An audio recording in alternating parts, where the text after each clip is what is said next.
Assalamualaikum warahmatullahi wabarakatuh. Halo semuanya. Perkenalkan, nama saya Juwita dengan NIM dan 0223339. Nah, pada kesempatan kali ini saya akan memaparkan rancangan aplikasi yang bernama Nutrizi dan Gizi. Nah, jadi platform yang saya rancang ini adalah sebuah aplikasi edukasi, pemantauan gizi, dan pencegahan stunting yang terintegrasi. Nah, jadi ini adalah platform berupa aplikasi mobile yang membantu orang tua dalam memantau tumbuh kembang anak serta memberikan edukasi gizi yang baik. Nah, sebelum itu kita harus tahu dulu apa yang melatar belakangi sehingga aplikasi ini dibentuk. Nah, jika kita lihat data, angka stunting menurut SSGI atau Survei Status Gizi Indonesia itu turun dari 24,4% di tahun 2021 menjadi 21,6% di tahun 2022. Meskipun mengalami penurunan, stunting itu masih jadi masalah besar di Indonesia. Nah, dari data WHO tahun 2021, Indonesia itu urutan kelima dunia dan tertinggi kedua di Asia Tenggara dengan persentase 31,8%. Dan dari data SSGI tahun 2024, itu menunjukkan bahwa 19,8% anak balita itu masih mengalami stunting, atau diperkirakan itu lebih dari 4 juta anak. Nah, meskipun masih terjadi penurunan tadi, batas WHO itu adalah di bawah dari 20%. Itu artinya Indonesia itu masih di atas ambang aman. Nah, kita telah dulu faktor penyebab dari stunting di Indonesia saat ini. Nah, pertama itu adalah faktor ekonomi. Nah, keluarga berpendapatan rendah itu berisiko dua kali lebih besar anaknya adalah stunting. Nah, faktor ekonomi itu memang masih menjadi masalah di Indonesia saat ini, sehingga dapat kita simpulkan bahwa faktor ekonomi ini masih menjadi penyebab dari banyaknya stunting di Indonesia. Nah, kedua itu adalah faktor pendidikan. Ibu berpendidikan rendah berisiko 2 kali lebih besar. Ini karena ibu yang masih minim edukasi tentang gizi itu pasti masih memiliki pemahaman yang salah dan dalam memberikan gizi terhadap anaknya. Nah, kedua itu adalah kurangnya edukasi gizi. Nah, kurangnya edukasi gizi ini masih banyak terjadi ya. Banyak orang tua itu tidak tahu pentingnya pola makan sehat. Nah, keempat itu ada kurangnya akses kesehatan. Nah, banyak anak tidak mendapat layanan pemeriksaan rutin. Itu kenapa? Karena banyak dari daerah Indonesia itu masih jauh terhadap layanan kesehatan.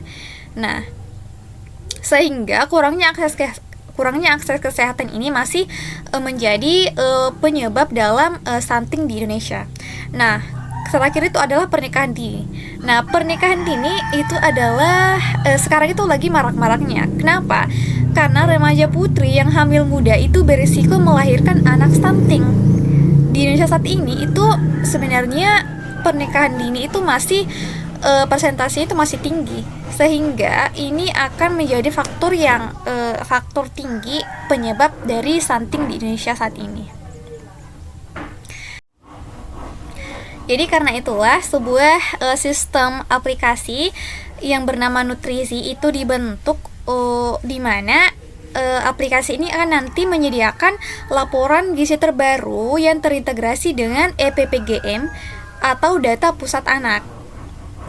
Nah, jadi orang tua itu dapat melihat langsung laporan gizi dan pemeriksaan posyandu terakhir, seperti itu. Oke, selanjutnya kita bahas rancangan sistem. Di sini terdapat diagram konteks di mana aktor dari aplikasi itu ada orang tua, ahli gizi, dan admin, di mana orang tua itu dapat registrasi atau login dan memasukkan data asupan makanannya untuk melihat resep-resep atau rekomendasi resep untuk anaknya nanti. Nah, di sini orang tua juga dapat melihat laporan gizi dari sistem. Dia dapat melihat laporan gizi. Dia juga melihat tampilan edukasi dari sistem tersebut, dari aplikasi tersebut. Nah, ahli gizi di sini ahli gizi dapat memberikan edukasi, baik itu berupa artikel atau konsultasi terhadap pengguna nanti. Nah, ahli gizi di sini juga dapat melakukan registrasi dan login. Nah, untuk admin di sini, dia itu bisa mengelola semua sistem dari aplikasi tersebut, bisa mengelola akun dan sistem-sistem lain, sistem keseluruhan dari aplikasi tersebut. Di sini admin juga dapat registrasi atau login. Nah, di sini untuk prosesnya itu ada manajemen pengguna, pengelolaan gizi, dan manajemen edukasi. Oke, sekarang kita lanjut di use case. Nah, jadi seperti yang dibahas tadi, di aplikasi ini itu terdapat 3 aktor utama, di mana di sini ada orang tua yaitu pengguna utama, ahli gizi, dan admin, di mana orang tua ini dapat mencatat makanan anak, seperti tadi menginput makanan anak untuk melihat mendapat rekomendasi resep. Dia juga bisa melihat laporan gizi, melihat konten edukasi, di mana sebelum dia melakukan mengakses fitur tersebut, dia harus melakukan login terlebih dahulu. Nah, sama juga di ahli gizi, sebelum dia mengakses fitur mengelola konten edukasi, dia harus login terlebih dahulu. Hal yang sama juga dilakukan oleh admin. Dia harus melakukan login terlebih dahulu sebelum mengelola akun dan sistem dari semua sistem dari aplikasi tersebut. Nah, selanjutnya di sini ada flowchart, di mana sistem itu dimulai dari login, lalu setelah itu dia mengakses data dari database, lalu dia memverifikasi apakah dia ahli gizi, orang tua, atau admin. Jika dia ahli gizi, maka dia akan diarahkan untuk mengelola dashboard untuk mengelola konten. Lalu setelah itu dia akan diarahkan apakah dia ingin membuat konten baru. Ketika dia ingin membuat konten baru, maka dia akan diarahkan untuk mengisi form konten baru. Lalu setelah itu dia akan mempublikasikannya. Nah, jika dia tadi adalah orang tua atau pengguna utama dari aplikasi tersebut, dia akan melihat laporan gizi secara real time, lalu dia bisa menghitung gizi. Nah, jadi maksudnya menghitung gizi ini adalah salah satu fitur dari aplikasi tersebut. Jika dia ingin menghitung gizi, maka dia akan diarahkan untuk mencatat makanan. Nah, jadi tujuan mencatat makanan ini, dia akan menghitung nilai gizi dari makanan yang dia input. Nah, setelah itu dia akan melihat nilai gizi dari makanan yang telah dia input tadi. Nah, jika dia adalah admin, dia bisa melihat data pengguna. Nah, dari situ dia bisa mengedit apakah editannya itu akan nanti mengarah ke database tadi. Nah, itu adalah flowchart dari aplikasi tersebut. Nah, jika kita asumsikan sederhana ya, di sini ada alur kerja sistem, di mana pengguna itu bisa membuka aplikasi nutrisi, login sesuai peran. Setelah itu sistem akan melakukan autentikasi dan sinkronisasi data, melihat data anak dan grafik pertumbuhan, mencatat makanan harian melalui kalkulator gizi. Jadi kalkulator gizi ini tadi adalah salah satu fitur dari aplikasi tersebut, dan bisa mengakses artikel dan rekomendasi gizi. Nah, jika dia ahli gizi, dia itu bisa membagikan konten edukasi berupa artikel dan tips kesehatan. Nantinya dia juga itu bisa berkonsultasi untuk memberikan edukasi kepada pengguna utama dari aplikasi tersebut. Nah, jika di admin, dia itu bisa mengelola akun, konten, dan menjaga integrasi sistem keseluruhan dari aplikasi tersebut. Nah, jadi semua data dan konten itu tersimpan otomatis di service EPPGM. Nah, jadi server EPPGM ini adalah data pusat anak yang terintegrasi dengan aplikasi Nutrizi. Jadi setiap ada pembaruan dalam EPPGM yang dilakukan oleh petugas posyandu atau puskesmas, maka laporan gizi akan juga dapat diperbarui dari aplikasi tersebut, seperti itu. Nah, selanjutnya adalah model pengembangan. Nah, jadi model yang dipakai di aplikasi ini adalah Agile, yaitu atau Scrum. Nah, alasannya kenapa kita memilih model tersebut? Karena pengembangannya itu bersifat fleksibel dan bertahap. Bisa cepat menyesuaikan umpan balik dari pengguna dan setiap versi itu diuji sebelum dirilis. Itu adalah karakteristik dari model pengembangan dari Scrum. Nah, jadi model ini sangat cocok untuk aplikasi yang terus berkembang seperti Nutrizi. Nah, oke, kita bahas fitur utama dan fungsinya. Nah, jadi di aplikasi ini itu terdapat fitur-fitur yang dapat membantu dan mempermudah pengguna dalam memantau tumbuh kembang anak dan memperoleh edukasi gizi. Nah, pertama ada fitur register. Nah, jadi pengguna itu bisa register baik itu admin, orang tua ataupun ahli gizi. Nah, dia itu bisa register atau mendaftar. Setelah itu dia juga bisa login. Setelah mendaftar dia bisa login untuk memasuki aplikasi tersebut. Nah, di sini juga ada fitur pantau gizi. Nah, pantau gizi ini adalah fitur utama dari aplikasi ini karena di sini pengguna itu bisa melihat laporan gizi secara real time dan dapat melihat grafik sesuai standar WHO. Nah, di sini juga terdapat riwayat ke posyandu. Nah, di sini juga ada fitur Smart Nutrizi. Nah, fitur Smart Nutrizi ini adalah fitur yang sangat penting dari aplikasi tersebut karena di mana pengguna itu bisa mengintegrasikan sebuah alat-alat pintar seperti itu Smart Cup, Smart Spoon, Smart Bottle dan lainnya, di mana alat-alat tersebut dapat terhubung nanti untuk mempermudah pengguna dalam memberikan gizi yang baik kepada anaknya nanti. Nah, di sini juga ada forum komunitas, di mana fitur forum komunitas ini pengguna itu bisa saling berinteraksi dan memberikan pengalaman kepada pengguna-pengguna lainnya, seperti itu. Para pengguna bisa saling berinteraksi untuk mendapatkan info-info menarik. Nah, selanjutnya ada fitur tanya dokter. Nah, jadi fitur tanya dokter ini juga sangat pentingnya. Kenapa? Karena ini adalah fitur perantara dari pengguna untuk berkonsultasi langsung dengan ahli gizi, di mana pengguna itu bisa memberikan berkonsultasi masalah yang mereka alami saat ini dan ditujukan kepada ahli-ahli yang sudah terverifikasi. Nah, di sini ada Zbot juga. Jadi Zbot ini adalah asisten virtual di mana pengguna itu bisa menanyakan tentang apa saja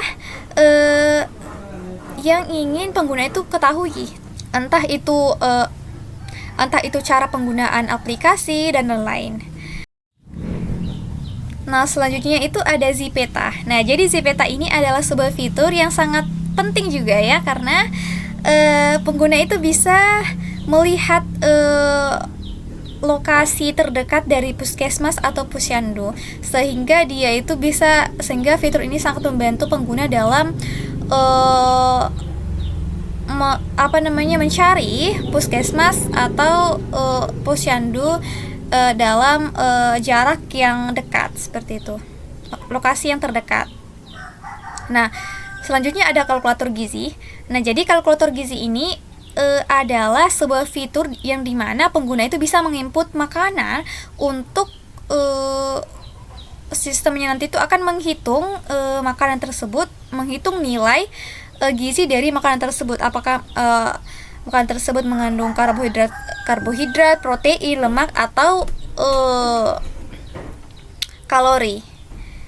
Nah, di kalkulator gizi ini juga nanti dapat tips-tips singkat untuk memberikan pemahaman ya, atau edukasi singkat tentang gizi kepada pengguna. Nah, selanjutnya adalah scan makanan. Nah, jadi scan makanan ini berguna itu ketika pengguna ingin langsung melihat nilai gizi dari makanan tersebut tanpa menginput data makanan satu persatu dengan cara mengambil gambar dari makanan tersebut. Nah, selanjutnya adalah fitur resep sehat. Nah, jadi resep sehat ini adalah fitur di mana pengguna itu bisa mencari resep-resep sesuai keinginan mereka. Tentunya resep ini adalah resep yang sudah terverifikasi oleh ahli gizi. Nah, selanjutnya adalah tantangan atau challenge. Nah, jadi aplikasi ini juga menyediakan fitur interaktif kepada pengguna sehingga pengguna itu tidak hanya pasif tetapi juga turut aktif dalam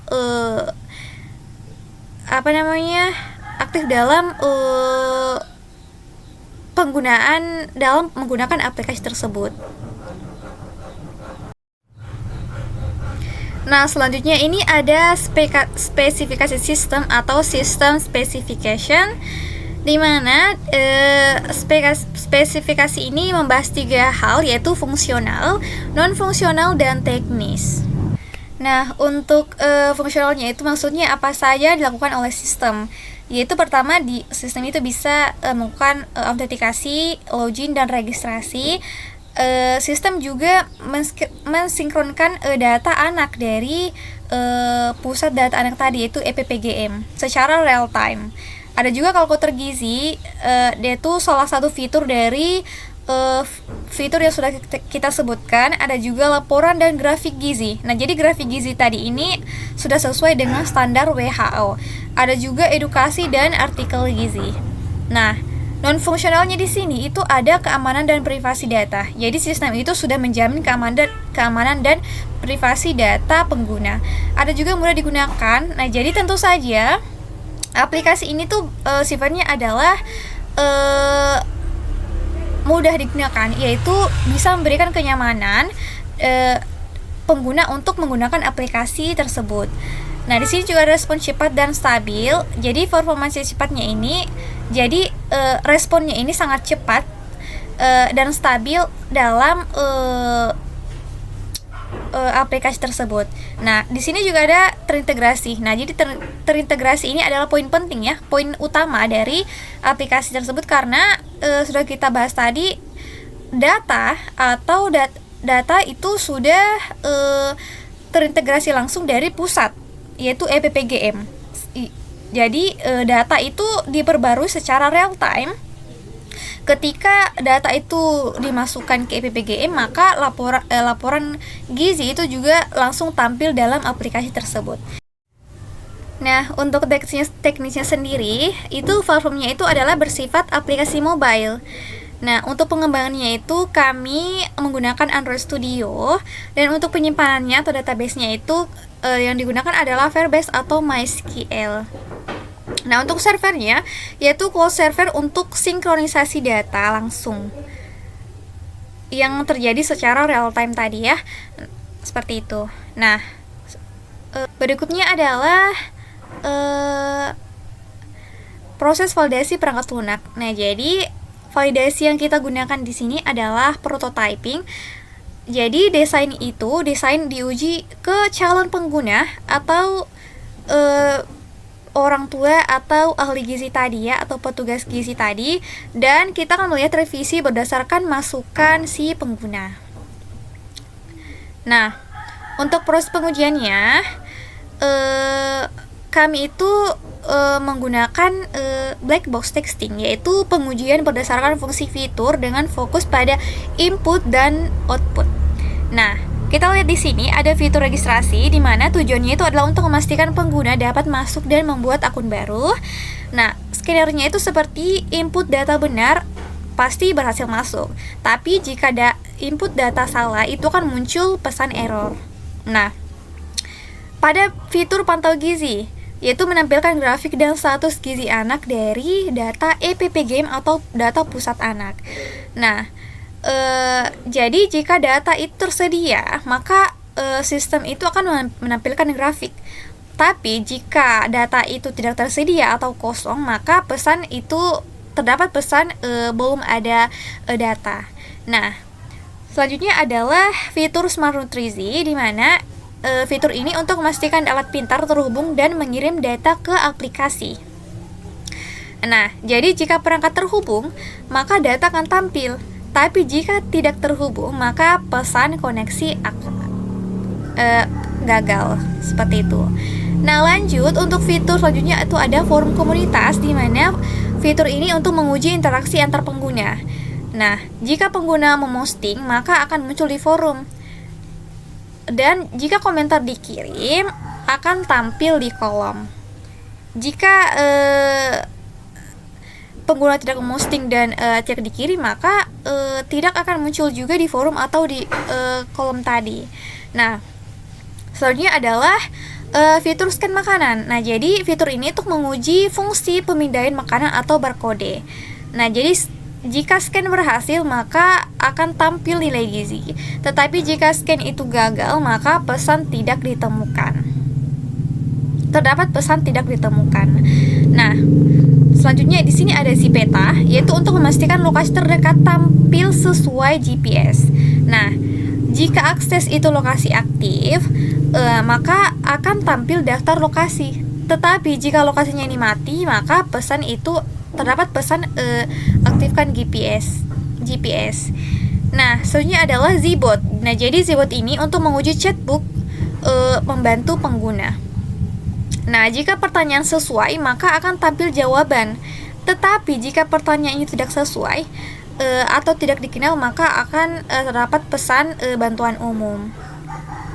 Nah, selanjutnya adalah tanya dokter. Nah, jadi fitur ini untuk memastikan pengguna itu dapat berkonsultasi dengan ahli gizi atau petugas gizi tadi. Nah, jika pesan dikirim, maka dokter akan menerima chat. Tetapi jika tidak terkoneksi, maka pesan akan terdapat pesan gagal mengirim. Nah, selanjutnya itu ada fitur challenge atau tantangan. Nah, jadi fitur ini untuk menguji sistem poin dan tantangan. Untuk skenario itu, jika misi selesai, maka poin akan bertambah. Tapi jika data tidak valid, maka pesan akan terdapat pesan gagal update. Nah, selanjutnya adalah kalkulator gizi, di mana fitur ini untuk menghitung kebutuhan gizi harian anak. Jika input benar, maka hasil nilai gizi yang tampil. Tetapi jika inputnya ini kosong atau tidak valid, maka akan terdapat pesan data belum lengkap. Nah, yaitu terakhir ada fitur resep sehat. Nah, jadi tujuannya di sini untuk menampilkan menu dan resep sesuai kategori pengguna. Skenario-nya itu ketika pilih kategori, maka tuh resep akan tampil resep sesuai tampil. Resep akan tampil. Tetapi jika tidak ada data, maka terdapat pesan belum ada resep. Nah, selanjutnya adalah kita bahas lingkungan uji. Nah, jadi lingkungan uji ini adalah apa yang kita pakai, alat-alat apa saja atau lingkungan yang kita pakai dalam menguji aplikasi tersebut.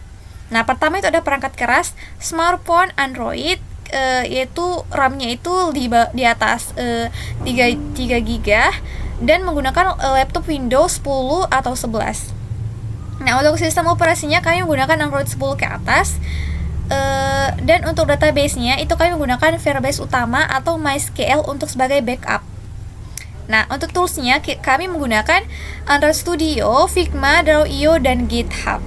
Nah, untuk fokus ujinya itu kecepatan respon, penyimpanan data, dan tampilan antarmuka. Jadi, fokus uji nanti itu kami berfokus kepada kecepatan respon, bagaimana aplikasi ini merespon, dan untuk penyimpanan datanya serta tampilan antarmukanya atau desain user interface-nya nanti. Nah, selanjutnya adalah standar kualitas produk dan sistem. Nah, jadi untuk standarnya kami itu menggunakan ISO 25010 dan kenapa kami menggunakan itu? Karena menilai kualitas dari sistem pengguna dan teknis. Nah, fokusnya untuk usability-nya itu kami tuh mudah digunakan, sistem stabil dan aman, ringan dan cepat, dan data transkripsi. Nah, untuk standar kualitas perawatannya, kami tuh menggunakan GitHub untuk version control-nya, dokumentasi dan backup rutin, update dan perbaikan bug berkala, dan pengujian regresi untuk setiap pembaruan. Nah, selanjutnya itu ada peserta kontribusi eksternal. Nah, jadi untuk kontribusinya itu kami tidak melibatkan pihak eksternal, dan karena produknya itu dikembangkan sepenuhnya oleh saya sendiri, dan umpan baliknya itu hanya berasal dari pengguna simulasi untuk validasi. Nah, jadi umpan baliknya itu ada, tetapi jika untuk validasi saja dan bukan untuk kontribusi langsung dalam pengembangannya. Nah, untuk kesimpulannya di sini, kita tahu bahwa nutrisi itu menjadi solusi sederhana namun bermanfaat untuk membantu orang tua dan petugas gizi dalam menjaga tumbuh kembang anak. Dengan pengembangan yang fleksibel dan berfokus pada kualitas, aplikasi diharapkan bisa memberi dampak positif bagi masyarakat. Nah, itulah tadi hasil pemaparan rancangan saya. Terima kasih perhatiannya, dan saya kira Assalamualaikum warahmatullahi wabarakatuh.